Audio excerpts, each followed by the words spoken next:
Quando a gente observa quem são as pessoas sujeitas ao trabalho escravo, nós vamos encontrar uma grande maioria de pessoas negras, né?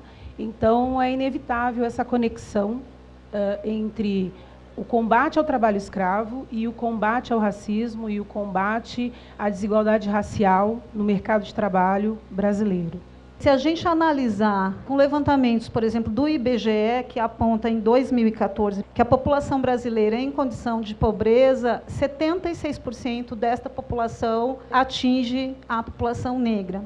Existe, lamentavelmente, também uma cultura empresarial que resiste no cumprimento da legislação trabalhista, que naturaliza que trabalhadores e trabalhadoras domésticas não tenham direitos assegurados. Vamos pensar que há muito pouco tempo atrás, gente, faz 3 anos, 2015, os trabalhadores domésticos tiveram os mesmos direitos reconhecidos por lei do que os demais. 90% do trabalho infantil doméstico ele é realizado por meninas negras. A nossa história não só se limitou à escravidão, mas também houve resistência, houve levante, houve aquilombamento e etc.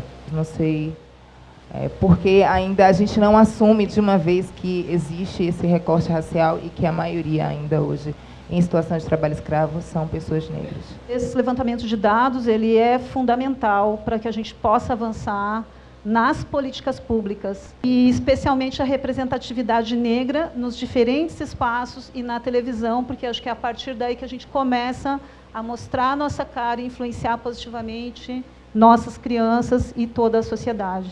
Em algum momento, a Thaís Araújo procurou todos os editores de revista em São Paulo, os principais. Ela veio nos cobrar. Tá bom, vocês já colocaram o negro na capa, fizeram um monte de coisa, mas eu entro aqui e não vejo um negro aqui sentado trabalhando. Então, se a gente não fizer esse movimento, elas talvez não vão chegar até nós. E também no mundo da moda, você sabe que tem, tanto para as revistas quanto para as marcas, existe aquele estigma enraizado de que um negro vende menos, tanto para uma marca quanto para uma revista. E a Thaís Araújo foi capa da Glamour esse ano e foi a revista que mais vendeu.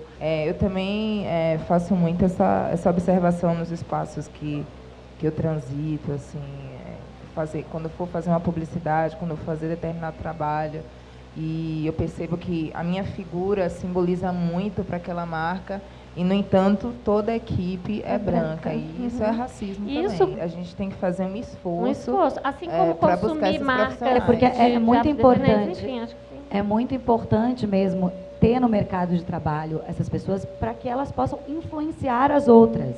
Essa falta de referência, especialmente para as crianças, e eu falo isso porque fui uma menina negra e não me via na televisão, e não me via na mídia, não me via... Não via princesa, não via as princesas, não me via via um nos livro. contos de fadas, Exato. não me via.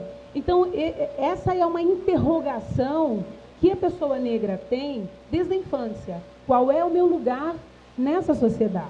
Falta de representatividade e racismo estrutural são problemas que a sociedade brasileira precisa enfrentar. Não é um problema do negro, é um problema da nossa sociedade. O Estatuto da Igualdade Racial fala que toda produção, filmes, novelas, é o artigo 43, ele diz que nós, sociedade brasileira, devemos observar nessas produções artísticas, na TV, no cinema, no teatro, a representatividade negra. Nós devemos respeitar o direito dos negros terem, nos enredos, a representatividade devida, e não só a história, mas a própria produção, ou seja, a absorção dos profissionais. O que eu acho que ainda precisa mudar é as empresas verem questões tão urgentes como essa, a questão da representatividade negra, por exemplo, como uma coisa que não tem que ter um projeto ou, esse é o ano da representatividade, esse é o mês da representatividade. Acho que a gente tem que olhar para a representatividade como potência. A população negra consome, injeta 3 bilhões de reais todo ano na economia do país, e isso precisa ser visto pelas empresas. Na minha área, por exemplo, foram poucas as vezes onde eu tive a oportunidade de trabalhar ou com um diretor preto ou com a diretora preta. Eu olho assim para o lado, vejo o Lued, vejo várias outras pessoas de Lineker, Eu acho que a nossa geração está tendo a oportunidade de ver essas coisas, de vivenciar essas coisas, mas ainda é uma questão de sobrevivência, né? Ainda não contempla. É importante também que a gente entenda que todo esse avanço que a gente está vivendo agora, enfim, todas essas oportunidades que a gente está tendo, visibilidade que a gente está tendo, não foi algo dado, né? A população negra construiu a riqueza material e imaterial desse país e, no entanto, ainda que maioria, a gente não goza dos mesmos direitos. A gente ainda não se vê representado. E essa geração nova é apenas mais uma geração que está dando continuidade a uma luta anterior de muitos anos, né? É impossível não discutir o racismo estrutural, é impossível não trabalhar na esteira da efetiva promoção de igualdade de oportunidades para a população negra brasileira. Essa igualdade de oportunidades, ela é um direito, né? E ela deve ser assegurada a todos e todas, a esses 54% da população que nós formamos, né, por negros e negras, né, pretos e pardos. Nós, todos, gordos, magros, altos, baixos, ricos, pobres, mulheres, homens, pessoas trans, gays, lésbicas, enfim, somos todos seres humanos, somos todos iguais. Isso deveria ser o natural.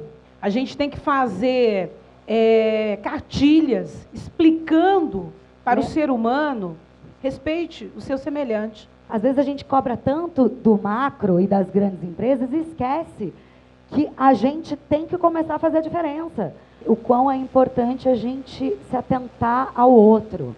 A gente precisa cada vez mais que as pessoas tenham consciência sobre seus direitos, lutem pelos seus direitos e que a gente realmente consiga realizar os nossos princípios democráticos que estão na Constituição Federal e construir uma sociedade justa com igualdade de oportunidades para todos e todas. Trazer para si a responsabilidade da reconstrução dessa história se a gente quer de fato viver num país democrático, porque enquanto não houver igualdade vai haver tensão. Eu gostaria de ler esse poema em homenagem à luta das mulheres negras, em memória de uma grande lutadora que foi Beatriz Nascimento, e aí trago em memória de muitas outras lutadoras, e Marielle Franco, especialmente. A noite não adormece nos olhos das mulheres.